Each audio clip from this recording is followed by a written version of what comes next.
왜들 그리 다운돼 있어 뭐가 문제야 say something 분위기가 겁나 싸해 요샌 이런 게 유행인가 왜들 그리 재미없어 그건 나도 마찬가지. Assalamualaikum warahmatullahi wabarakatuh. Hai adik-adik di rumah, hari ini kita akan belajar mengenai letak rumah.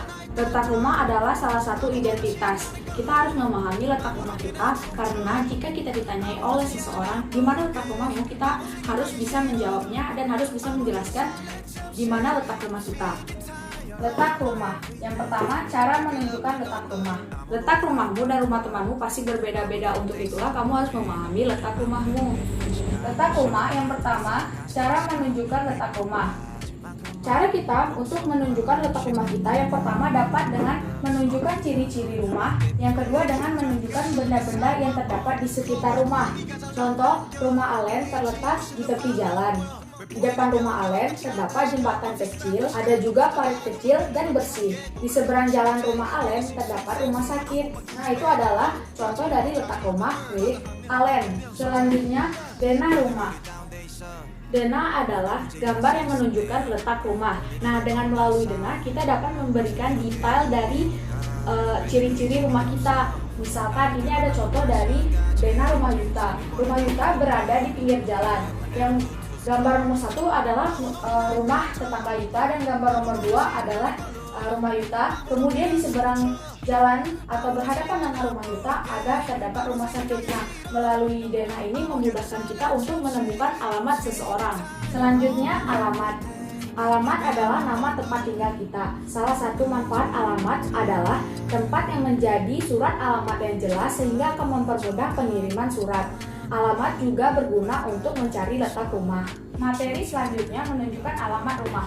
Alamat rumah orang yang tinggal di kota dan alamat rumah orang yang tinggal di desa tentu saja berbeda. Biasanya orang yang tinggal di desa lebih mendetailkan atau lebih merincikan alamatnya. Di sini ada dua contoh alamat, yang satu orang yang tinggal di kota dan yang satu orang yang tinggal di desa.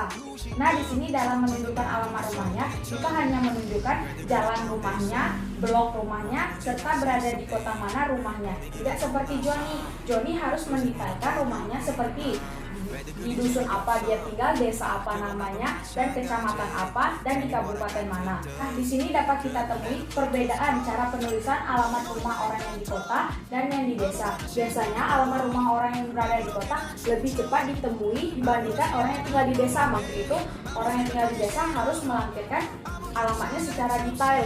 Nah, di sini juga Joni harus menjelaskan alamat rumahnya secara lengkap. Kemudian surat-surat yang ditunjukkan alamat rumahnya harus melalui kantor kepala desa.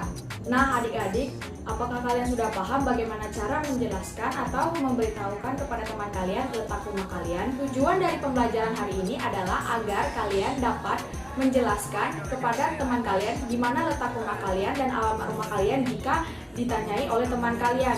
Sekian dari pembelajaran hari ini. Sampai ketemu di video selanjutnya.